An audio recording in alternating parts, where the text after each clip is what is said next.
ಕುಖ್ಯಾತ ಆರೋಪಿ ಮಂಜುನಾಥ್ ಭಂಡಾರಿ ಉರ್ಫ್ ಸೈಂಟಿಸ್ಟ್ ಮಂಜಾ ಹಾಗೂ ಇನ್ನಿಬ್ಬರು ಅಂದರ್. ಮಂಜುನಾಥ್ ಅಲಿಯಾ ಸೈಂಟಿಸ್ಟ್ ಮಂಜಾ ಅಂತ ಒಬ್ಬ, ಅವನ ಹೆಂಡತಿ ಮಾಲಾ ಮತ್ತೆ ಇನ್ನೊಬ್ಳು ಮುಸ್ಕಾನ್ ಅಂತ 3 ಜನ ಹೋಗ್ಬಿಟ್ಟು ಅಬ್ದುಲ್ ಖಾದರ್ ಮತ್ತೆ ಅವ್ರ ಮನೇಲಿ ಇದ್ದಂಥವ್ರಿಗೆ ಹಲ್ಲೆ ಮಾಡಿ ಹೊಡೆದ್ಕೊತಿರೋದು.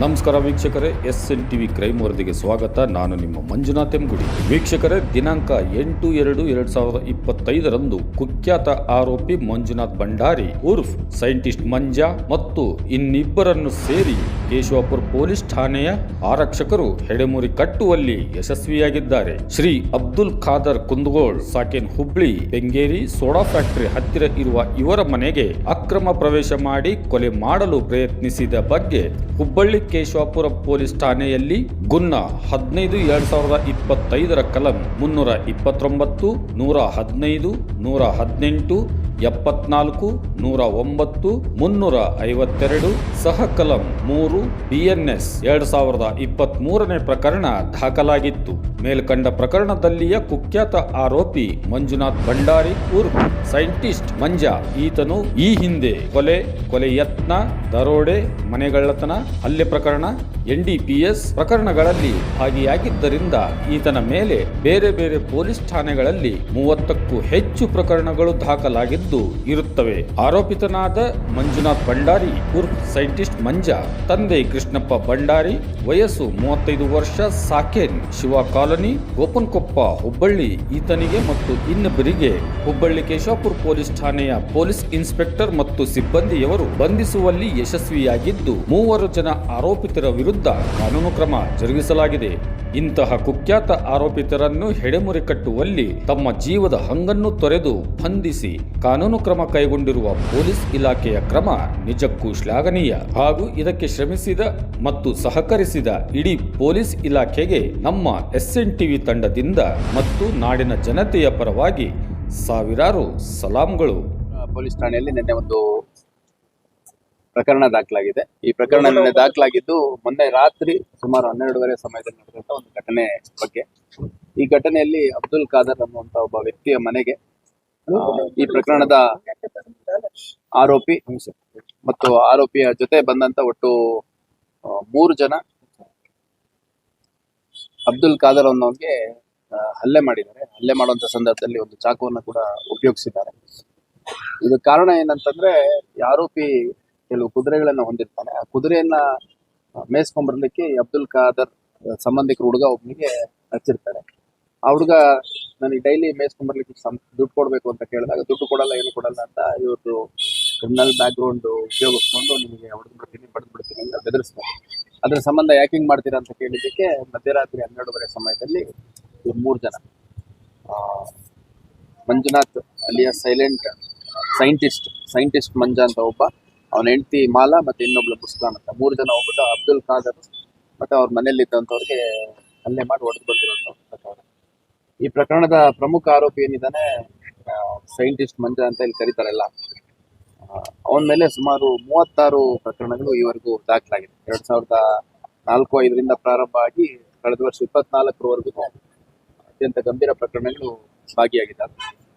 ಇತ್ತೀಚೆಗಷ್ಟೇ ಒಂದು ಪ್ರಕರಣದಲ್ಲಿ ಗ್ಯಾಂಬ್ಲಿಂಗ್ ರೈಡ್ ಮಾಡುವಂತ ಸಂದರ್ಭದಲ್ಲಿ ಅವನ್ನ ಹಿಡಿಲಿಕ್ಕೆ ಹೋದಾಗ ನಮ್ಮ ಪೊಲೀಸರು ತಳ್ಳಿ ಓಡೋಗ್ಲಿಕ್ಕೆ ಪ್ರಯತ್ನ ಮಾಡಿದ ಪ್ರಕರಣದಲ್ಲಿ ಕೂಡ ಒಂದು ಪ್ರಕರಣದಲ್ಲಿ ಅವನ್ನ ಹುಡುಕ್ತಾ ಇದ್ವಿ. ಆ ಸಂದರ್ಭದಲ್ಲಿ ಅವನು ನ್ಯಾಯಾಲಯದ ಮುಂದೆ ಹಾಜರಾಗಿ ಸರೆಂಡರ್ ಆಗಿ ಜೇಸಿಂದ ಹೊರಗೆ ಬಂದ ಮೇಲೆ ಕೂಡ ಇಮಿಡಿಯೇಟ್ ಆಗಿ ಅವನ್ನ ಪ್ರಿವೆಂಟಿವ್ ಸೆಕ್ಷನ್ಸ್ ಅಲ್ಲಿ ಬೈಂಡ್ ಓವರ್ ಮಾಡಿದ್ವಿ, ಈ ತರ ಕೃತ್ಯಗಳು ಮಾಡಬಾರ್ದು ಅಂತ. ಅಷ್ಟಾಗಿಯೂ ಕೂಡ ಮತ್ತೆ ಮುಂದುವರೆದು ಈ ಕೃತ್ಯವನ್ನು ಮಾಡಿದ್ದಾನೆ. ಹಂಗಾಗಿ ಅವನ್ನ ಈಗ ಅರೆಸ್ಟ್ ಮಾಡಿ ನ್ಯಾಯಾಲಯದ ಮುಂದೆ ಹಾಜರು ಮಾಡಿ ಮತ್ತೆ ವಶಕ್ಕೆ ತಗೊಂಡು ಇನ್ನೂ ಈ ತರ ಬೇರೆ ಏನೇನು ಕೃತ್ಯಗಳಲ್ಲಿ ಭಾಗಿಯಾಗಿದ್ದಾನೆ ಅನ್ನೋದು ಕೂಡ ಪರಿಶೀಲನೆ ಮಾಡ್ತೀವಿ. ಮತ್ತೆ ಈ ವ್ಯಕ್ತಿ ಸ್ವಲ್ಪ ಅಂತಾರಾಜ್ಯ ಅಂತರ್ ಜಿಲ್ಲಾ ಪ್ರಕರಣಗಳಲ್ಲಿ ಭಾಗಿಯಾಗಿರುವಂಥದ್ದು. ಕೇವಲ ಹುಬ್ಳಿ ಧಾರವಾಡ ಅಷ್ಟೇ ಅಲ್ಲ, ಈ ವ್ಯಕ್ತಿ ಮೇಲೆ ಬೆಳಗಾವಿ ಇದರಲ್ಲಿ ಒಂದು ಡೆಕೈಟಿ ಕೇಸ್ ಇದೆ, ಆಮೇಲೆ ಗದಗದಲ್ಲಿ ಒಂದು NDPS ಕೇಸ್ ಇದೆ. ಅದೇ ರೀತಿ ರೈಲ್ವೆ ಪೊಲೀಸ್ ಸ್ಟೇಷನ್ ಅಲ್ಲಿ ಕೂಡ ಪ್ರಕರಣಗಳು ದಾಖಲಾಗಿದೆ. ಇನ್ನೊಬ್ಬ ಬಹಳ ಡೇಂಜರಸ್ ಕ್ರಿಮಿನಲ್. ಕಳೆದ ಒಂದು 4-5 ತಿಂಗಳಿಂದ ಅವನ್ನ ಹುಡುಕ್ಲಿಕ್ಕೆ ನಾವು ಪ್ರಾರಂಭದಲ್ಲಿ ಪತ್ತೆ ಮಾಡ್ಲಿಕ್ಕೆ ಪ್ರಯತ್ನ ಮಾಡಿದಾಗ ಅವನು ಎಬ್ಸ್ಕೊಂಡಿದ್ದ. ನಂತರದಲ್ಲಿ ಒಂದು ಪ್ರಕರಣದಲ್ಲಿ ಭಾಗಿಯಾಗಿ ನ್ಯಾಯಾಲಯದ ಮುಂದೆ ನೇರವಾಗಿ ಹಾಜರಾಗಿದ್ದ. ಸೊ ಇವನ್ನ ಕ್ರಿಮಿನಲ್ ಹಿನ್ನೆಲೆ ಗಮನದಲ್ಲಿ ಇಟ್ಕೊಂಡು ಇನ್ನೂ ಹೆಚ್ಚಿನ ಮುಂಜಾಗ್ರತಾ ಕ್ರಮವನ್ನು ಮುಂದಿನ ದಿನಗಳಲ್ಲಿ ತಗೊಂಡಿದ್ದೆ ನಮ್ಮ ಅಧಿಕಾರಿಗಳಿಗೆ ಸೂಚನೆ. ಸೈಂಟಿಸ್ಟ್ ಯಾವ ಸೈಂಟಿಸ್ಟ್ ಸುಮ್ಮನೆ ಹಂಗೆ ಕರೀತಾರಷ್ಟೇ. ಇದು ಸೈಂಟಿಸ್ಟ್ ಅಂತ ನಾವಿಟ್ಟಿರೋ ಹೆಸರಲ್ಲ, ಅಥವಾ ಯಾರೋ ಬಹಳ ಒಳ್ಳೆ ಕೆಲಸ ಮಾಡಿ ಏನೋ ಸಮಾಜಕ್ಕೆ ಕೊಡುಗೆ ಕೊಟ್ಟಿದ್ದಾನೆ ಅಂತ ಇಟ್ಟಿರೋದಲ್ಲ. ಅವ್ನು ಸುತ್ತಮುತ್ತ ಇರೋಂಥವ್ರು ಇವನು ಇಂಥ ದಡ್ರು ಇದ್ದಿದ್ರಲ್ಲಿ ಇವನೇ ಸ್ವಲ್ಪ ಏನಾದ್ರು ಅಫೆನ್ಸಿಗೆ ಪ್ಲಾನ್ ಮಾಡೋದು ಅದು ಇದು ಮಾಡ್ತಾನೆ ಅಂತ ಅವ್ನಿಗೆ ಸುಮ್ಮನೆ ಸೈಂಟಿಸ್ಟ್ ಅಂತ ಸ್ಕೋಪ್ ಕೊಡ್ತಾರೆ ಅಷ್ಟೇ. ಇದು ಎರಡು ರೀತಿ. ಇವ್ನು ಉಪಯೋಗಿಸ್ಕೊಂಡು ಅಪರಾಧ ಮಾಡಿಸಿರುವಂಥವ್ರು, ಪ್ಲಸ್ ಇವನ್ ಜೊತೆಗೆ ಇದ್ದುಕೊಂಡು ಇವನೇ ದೊಡ್ಡವನು ಅಂತ ಸಲ ಮಾಡ್ಕೊಂಡಿರುವಂಥವ್ರು ಇಬ್ಬರ ಹೆಸರು. ಯಾವ ಸೈಂಟಿಸ್ಟ್ ಇಲ್ಲ. Is a notorious criminal. ಇನ್ಮೇಲೆ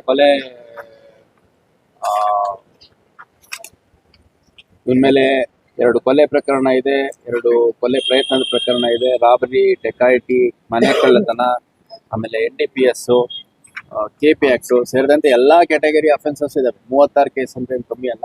ಈಸ್ ಬೇಸಿಕಲಿ ನಟೋರಿಯಸ್ ಕ್ರಿಮಿನಲ್. ಮನೆಗೂ ಬೇಕಿಲ್ಲ ಇವನು, ಸಮಾಜಕ್ಕೂ ಬೇಕಿಲ್ಲ ಅನ್ನೋಂಥ ಒಂದು ವೇಸ್ಟ್ ಫೆಲೋ. ಅವನಿಗೆ ಅವ್ನ ಸಹಚರರೆಲ್ಲ ಸೇರ್ಕೊಂಡು ಸೈಂಟಿಸ್ಟ್ ಮಂಜ ಅಂತ ಕರೀತಾರೆ. ಅದೇನು ಸೈಂಟಿಸ್ಟ್ ಅಂತ ಕರೆಯೋಂಥ ಕೆಲಸ ಮಾಡಿದ್ರೆ ನಮಗಂತೂ ಗೊತ್ತಿಲ್ಲ. ಈಸ್ ಎ ರೋಗ್, is A notorious criminal.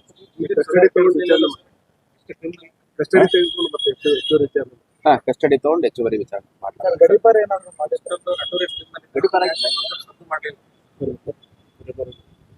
Sir, ಇವ ನಿಮ್ಮ ಸಿಬ್ಬಂದಿ ಮೇಲೂ ಹಲ್ಲೆ ಮಾಡಿ ಎಷ್ಟೋ ಪ್ರಕರಣ ಇದಾವೆ. ಅಲ್ಲ, ಇನ್ಫ್ಯಾಕ್ಟ್ ಇವ್ರನ್ನ ಅರೆಸ್ಟ್ ಮಾಡ್ಕೊಂಡು ಇವತ್ತು ಬೆಳಗ್ಗೆ ಪಂಚನಾಮ ಮಾಡುವಂತ ಸಂದರ್ಭದಲ್ಲೂ ಕೂಡ ತಪ್ಪಿಸ್ಕೊಂಡು ಹೋಗೋ ಪ್ರಯತ್ನ ಮಾಡಿದ್ದಾರೆ. ನಾವು ಮಿನಿಮಮ್ ಯೂಸ್ ಆಫ್ ಫೋರ್ಸ್ ಮಾಡುವಂಥದ್ದು, ಅವನ್ನ ಓಡಿ ಹಿಡ್ಕೊಂಡಾಗ ಸಿಕ್ಕಿದ್ದಾರೆ.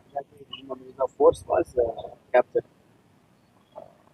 ಬಟ್ ಡೆಫಿನೆಟ್ಲಿ ಮೇಲೆ ಇನ್ನೂ ಹೆಚ್ಚು ಮುಂಜಾಗ್ರತಾ ಕ್ರಮದ ಅಗತ್ಯತೆ ಇದೆ. ಯಾವ ರೀತಿ ತಗೋಬೇಕು ಅನ್ನೋಂಥದ್ದನ್ನು ನಮ್ಮ ಅಧಿಕಾರಿಗಳಿಗೆ ಸೂಚನೆ ನೀಡಿ ಆ ಪ್ರಕಾರ ಮುಂದಿನ ದಿನಗಳು. APMC ಮೊನ್ನೆ ಒಂದು ಪ್ರಕರಣದಲ್ಲಿ ಆರೋಪಿಗಳ ಜೊತೆ ನಮ್ಮ ಸಿಬ್ಬಂದಿ ಕೂತಿದ್ರು ಅನ್ನುವಂಥದ್ದು ಗಮನಕ್ಕೆ ಬಂತು ನನಗೆ. ನಮ್ಮ ACP ಮತ್ತೆ DCP ಅವ್ರಿಗೆ ವಿಸಿಟ್ ಮಾಡಿಸಿ ಅದ್ರ ಬಗ್ಗೆ ಎನ್ಕ್ವೈರಿ ಕೂಡ ಮಾಡಿಸಿದ್ದೀವಿ. ಅದರಲ್ಲಿ ಚಾಕು ಇರಿತ ಪ್ರಕರಣ, ಅದರಲ್ಲಿ ಒನ್ ಆಫ್ ದಿ ಅಕ್ಯೂಸ್ಡ್ ಏನಿದ್ದಾನೆ, ಆ ಅಕ್ಯೂಸ್ಡ್ ಕಡೆಯಿಂದ ಮಾಹಿತಿಯನ್ನು ಪಡ್ಕೊಂಡು ಬೇರೆ ಒಂದು ಪ್ರಕರಣದಲ್ಲಿ ಕೆಲ ಆರೋಪಿಗಳನ್ನ ಅರೆಸ್ಟ್ ಮಾಡುವಂತ ಕೆಲಸ ನಮ್ಮ ಕ್ರೈಮ್ ಸಿಬ್ಬಂದಿ ಮಾಡಿರುವಂತದ್ದು ಸ್ಪಷ್ಟವಾಗಿ ಕಂಡು ಬಂದಿದೆ. ಮತ್ತೆ ಅಲ್ಲಿ ಸಡನ್ ಆಗಿ ಘಟನೆ ನಡೆದಿರುವಂಥದ್ದು, ಅದೊಂದು ಪ್ರೀ ಪ್ಲಾನ್ಡ್ ಆಗಿ ಮಾಡ್ಬಿಟ್ಟು ಅಲ್ಲಿ ಪೂರ್ವ ನಿಯೋಜಿತ ಕೃತ್ಯ ಅಲ್ಲ ಅಲ್ಲಾಗಿರುವಂಥದ್ದು. ಅದೇ ವೇರೆ ವಿದ್ಯಾನಗರದಲ್ಲಿ ಆಗಿದ್ದು ಅದೊಂದು ಪೂರ್ವ ನಿಯೋಜಿತ ಕೃತ್ಯ. ಅದ್ರಲ್ಲಿ APMC ಸಡನ್ ಆಗಿ ಇನ್ಸಿಡೆಂಟ್ ಆಗಿರುವಂಥದ್ದು. ಆ ಸಂದರ್ಭದಲ್ಲಿ ಅಲ್ಲಿದ್ದಂಥ ಸಿಬ್ಬಂದಿ ಹೆಚ್ಚು ಇನ್ನೂ ಪರಸ್ಪರ ಜಗಳ ಆಡ್ಕೊಳೋದು ತಪ್ಪಿಸುವಂತ ಪ್ರಯತ್ನ ಮಾಡಿದ್ದಾರೆ. ಅಷ್ಟಾಗಿ ಕೂಡ ನಾನು ಎನ್ಕ್ವೈರಿ ಮಾಡಿ ಏನು ಸತ್ಯಾಸತ್ಯತೆ ಪರಿಶೀಲನೆ ಮಾಡಿದ್ದೀವಿ. ಮತ್ತೆ ಈಗ ಕ್ರಿಮಿನಲ್ ಆಕ್ಟಿವಿಟಿ ಇರೋಂಥವ್ರನ್ನ ನಮ್ಮ ಕ್ರೈಮ್ನವ್ರು ಮುಖ್ಯವಾಗಿ ವಾಚ್ ಮಾಡ್ತಾ ಇರ್ತಾರೆ. ವಾಚ್ ಮಾಡೋಂಥ ಸಂದರ್ಭದಲ್ಲಿ ನಾವು ಎಲ್ಲ ರೀತಿ ಒಂದು ಆಟಗಳು ಅವ್ರ ಜೊತೆ ಆಡಬೇಕಾಗತ್ತೆ. ಕೆಲವು ಸರಿ ಒಬ್ಬ ಕ್ರಿಮಿನಲ್ ಕಡೆಯಿಂದ ಇನ್ಫಾರ್ಮೇಶನ್ ಇನ್ನೊಬ್ಬ ಕ್ರಿಮಿನಲ್ ಬಗ್ಗೆ ತೊಗೊಳೋಂಥದ್ದು, ಇದೆಲ್ಲ ಒಂದು ಕಂಟಿನ್ಯೂಸ್ ಪ್ರೋಸೆಸ್ಸು. ಬಟ್ ಇವನ್ ಜೊತೆ ಒಡನಾಟ ಅನ್ನುವಂಥದ್ದು ಯಾವುದು ನಮಗೆ ಕಂಡು ಬಂದಿಲ್ಲ. ಆ ಥರದ್ದು ಯಾವುದಾದ್ರು ಕಂಡು ಬಂದರೆ ಖಂಡಿತ ಅಂತ ಸಿಬ್ಬಂದಿಗಳಿಗೆ ನಾವು ಅಗತ್ಯ ಕ್ರಮವನ್ನು ಕೈಗೊಳ್ತೇವೆ. ತಾವು ಈ ವಿಷಯ ಏನು ಹೇಳಿದ್ರೆ, ಈ ವಿಷಯ ನನಗೆ ಒಂದು 4-5 ತಿಂಗಳ ಕೆಳಗೇನೆ ನಮ್ಮ ಒಂದು 2-3 ಜನ ಈ ಥರ ಕ್ರಿಮಿನಲ್ಸ್ ಬಗ್ಗೆ ನಮ್ಮ ಸಿಬ್ಬಂದಿಗಳು ಸ್ವಲ್ಪ ಒಡನಾಟ ಇದೆ ಅಂತ ಹೇಳಿದ್ರು. ಅವಾಗೆ ನಾನು ಅವ್ರನ್ನ ಕರೆಸಿ ಮಾತಾಡಿ ಯಾವ ಕಾರಣಕ್ಕೆ ಅವ್ರ ಜೊತೆ ಸಂಪರ್ಕದಲ್ಲಿದ್ದಾರೆ ಅನ್ನೋಂಥದ್ದು ಅಸರ್ಟೈನ್ ಮಾಡಿಕೊಟ್ಟು, ಅದು ಪಬ್ಲಿಕ್ ಇಂಟ್ರೆಸ್ಟ್ ಅಲ್ಲಿ ಇಲಾಖೆಯ ಒಂದು ಪ್ರೊಫೆಷನಲ್ ವರ್ಕ್ ಅಗತ್ಯತೆಯ ಅನಿವಾರ್ಯತೆಯಲ್ಲಿ ಅವ್ರ ಜೊತೆ ಸಂಪರ್ಕದಲ್ಲಿ ಕಂಡು ಬಂತು. ಹಂಗಾಗಿ ಯಾವುದೇ ಲೋಪದೋಷ ಕಂಡಿಲ್ಲ ಅಂತ ನಾನು ಅವರಿಗೆ ಅಷ್ಟಾಗಿಯೂ ಕೂಡ ಸಾರ್ವಜನಿಕವಾಗಿ ಒಂದು ಕೆಟ್ಟ ಅಭಿಪ್ರಾಯ ಹೋಗಬಾರ್ದು, ಒಂದು ಎಚ್ಚರಿಕೆಯಿಂದ ಇರಿ ಅನ್ನೋ ಒಂದು ಸೂಚನೆಯನ್ನು ಕೊಟ್ಟಿದ್ದೆ. ಥ್ಯಾಂಕ್ಸ್.